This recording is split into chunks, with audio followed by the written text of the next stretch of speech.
नमस्कार दोस्तों, welcome back to cricket for the daily leaders of Indian football. तो सबसे पहले बात करते हैं यहाँ पे, क्या आईएसएल शटडाउन होने जा रहा है? नेक्स्ट सीजन से क्या आईएसएल नहीं खेला जाएगा?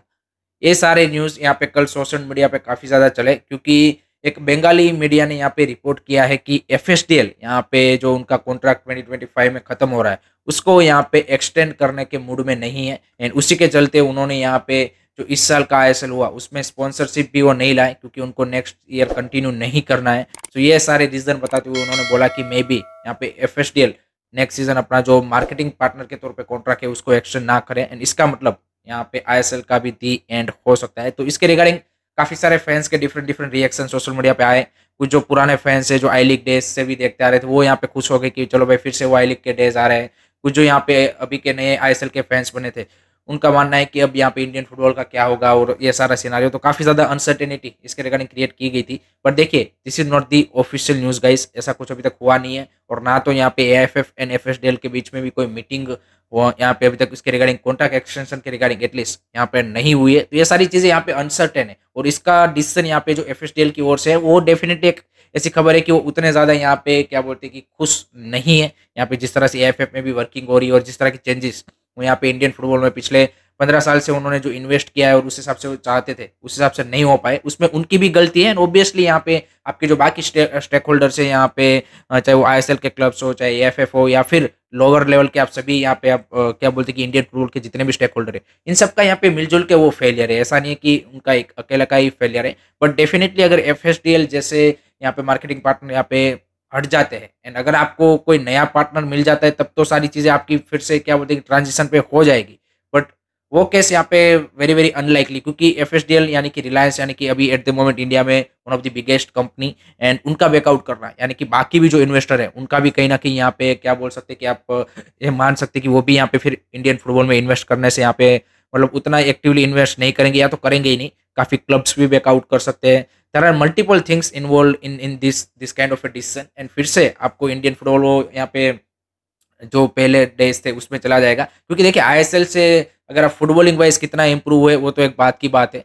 बट आई थिंक जिस तरह से एक प्रोफेशनल मैनर में लीग होती थी, आई थिंक वो सबसे बड़ा उनका पॉजिटिव है। अगर आप 10 साल में मेरे से पूछेंगे कि एक आपको व्यूइंग एक्सपीरियंस वाइज, ब्रॉडकास्टिंग की क्वालिटी वाइज, पिचिस जिस तरह से यहाँ पे उन लोगों ने यहाँ पे क्या बोलते हैं कि पूरे 10 साल में जिस तरह इंफ्रास्ट्रक्चर वाइज आई थिंक एक लीग ऑर्गेनाइज करवाई है, जो कि हम 2014 से पहले आई लीग डेज में देखते थे तो किस तरह से यहाँ पे लीग होती थी। तो उस सेंस में मेरे को लगता है कि आपको इस तरह के एक प्राइवेट प्लेयर की ज़रूर है यहाँ पे लीग्स को ऑर्गेनाइज करने के लिए। क्योंकि एएफएफ भी आपका सामने ही एग्जांपल है। इस सीजन का आप आई लीग का देख लीजिए ऑर्गेनाइजेशन, एंड आईएसएल का देख लीजिए।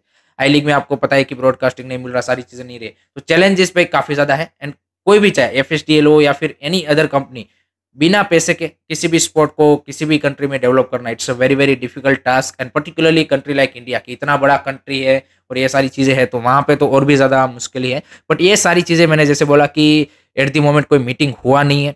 सो there are a lot of things can happen. AFF का नया कॉन्स्टिट्यूशन यहाँ पे अभी भी सुप्रीम कोर्ट में डिसीजन पेंडिंग है। वो अगर यहाँ पे क्या बोलते हैं कि लागू होता है, देन फ्रेश इलेक्शन हो सकते हैं, देन मे बी आपको नए प्रेसिडेंट देखने को मिल सकते हैं। देन एफएसडीएल का जो वर्किंग रिलेशन है उनके साथ कैसा है, सारी चीज़ें यहाँ पे there are a lot of equation involve in this kind of decision. And at the moment कोई डिसीजन यहाँ पे बना नहीं है। बट ये डेफिनेटली जरूर है कि 50-50 चांस है कि वो यहाँ पे कंटिन्यू करेंगे या नहीं करेंगे। एंड अगर वो नहीं करते तो क्या कोई और कंपनी यहाँ पे इस तरह के मार्केटिंग पार्टनर के रोल पे आने के लिए एंड इतना ज़्यादा पैसा पंप इन करने के लिए क्या रेडी है? वो सबसे बड़ा डिसीजन आई थिंक मेरे हिसाब से होगा। एंड उसके ऊपर ही इंडियन फुटबॉल का जो फ्यूचर है वो आई थिंक डिपेंड करेगा। सो अभी से ये मान लेना कि यहाँ पे इस क्या बोलते हैं आईएसएल शटडाउन हो जाएगा या फिर ये आई लीग के डेज वापस आ जाएंगे, I think that's too early. Let's wait and watch and let's see किस तरह से यहाँ पे इंडियन फुटबॉल का जो फ्यूचर है वो यहाँ पे अनफोल्ड होता है। वो देखना काफ़ी इंटरेस्टिंग सा यहाँ पे बन जाता है। उसके बाद बात करते हैं गाइज यहाँ पे ट्रांसफर्स के बारे में। तो उसमें भाई अपुया के रिगार्डिंग जो पिछले 2-3-4 दिन से यहाँ पे जो न्यूज़ चल रही है, पहले न्यूज़ आई कि भाई अपुया टू ईस्ट बंगाल, एंड अब यहाँ पे कल से न्यूज़ चल रही है कि भाई क्योंकि मोहन बगान को पता चला कि भाई अपुया मार्केट में है, सो यहाँ पे वो यहाँ पे अब इस रेस में आ चुके हैं। तो देखिए, सिंपल सी बात है कि एट द मोमेंट ऐसा कुछ यहाँ पे डेवलपमेंट हुआ नहीं है। ना तो मोहन बगान ने प्लेयर के एजेंट के साथ बात की है, नथिंग इज हैपन। एंड अगर यहाँ पे अपुया मार्केट में होते तो ऑब्वियसली भाई मोहन बगान जैसे यहाँ पे टीम उनको यहाँ पे अप्रोच करेगी करेगी। एंड अपुया का एट द मोमेंट कोई सिनारियो भी नहीं बनता कि वो यहाँ पे मुंबई सिटी से भाई बाकी कोई क्लब में जाए। मोहन बगान का फिर भी थोड़ा सा आपको बिलीव करने में आता है, बट ईस्ट बंगाल का तो आई डोंट थिंक सो कि एनी चांस, क्योंकि आप देखिए कि अगर आप बोलेंगे कि भाई ACL 2 में खेलने का चांस है, तो पहले ही वो बंदा भाई लास्ट 2 ईयर से भाई चैंपियंस लीग खेल रहा था। और आप देखिए कि पैसा एक ऐसी चीज है कि जो मेरे को लगता है कि वही एक इतना मतलब मान लिया कि मोहन बगान एक ऐसा ऑफर दे दे कि भाई मुंबई सिटी के लिए वो इरिजिस्टेबल हो जाए कि हाँ भाई इतना पैसा, तो आई थिंक ये मतलब one of the biggest signing फिर हो सकती है इंडियन प्लेयरों के हिसाब से। वही एक फैक्टर है। Otherwise I think sporting project, footballing project, I don't see any that kind of thing की जो यहाँ पे अपुया को एट द मोमेंट यहाँ पे ये डिसीजन बनाने पे मजबूर करे कि यहाँ पे मेरे को मोहन बगान या फिर ईस्ट बंगाल में जाना चाहिए। आई थिंक जिस तरह का मुंबई सिटी में यहाँ पे अभी एनवायरनमेंट है, जिस तरह से उनको खेलने को मिल रहा है, जिस तरह से उनका डेवलपमेंट हो रहा है, आई डोंट सी कि बाकी कोई फैक्टर है यहाँ पे सिवाय कि एक यहाँ पे मनी कि आप उस डील को यहाँ पे कंप्लीट कर सकते हो। तो eight the moment is just a rumour, let's see यहाँ पे आगे इस यहाँ पे जो न्यूज़ है उसमें किस तरह की डेवलपमेंट होती है। I think that will be interesting to see. Another news is regarding guys यहाँ पे Makan Chothe to North East United FC, ये भी यहाँ पे एक न्यूज आ रही है। And I think Hyderabad FC के, क्योंकि फ्यूचर हम सबको पता है कि काफी ज्यादा अनसर्टेन है एट द मोमेंट, एंड उनके जो क्लब लाइसेंस है उसका भी अभी यहाँ पे फ्यूचर डिसाइड होना है। सो अगर वो यहाँ पे इसी क्या बोलते हैं कि ओनर्स के साथ एंड नए इन्वेस्टर ला के कंटिन्यू करते हैं, देन मे बी कुछ प्लेयर रुक सकते हैं एंड लेट्स सी किस तरह से सारी चीजें अनफोल्ड होती है। But I think most of the player at the moment are looking going out to other clubs, and Makan Chothe to North East United will be interesting deal. I think बंदे ने अच्छा खेला इस बार, जब भी मौका मिला है उनको हैदराबाद FC के लिए, एक अच्छा एडिशन यहाँ पे नॉर्थ ईस्ट यूनाइटेड की स्क्वाड में हो सकता है।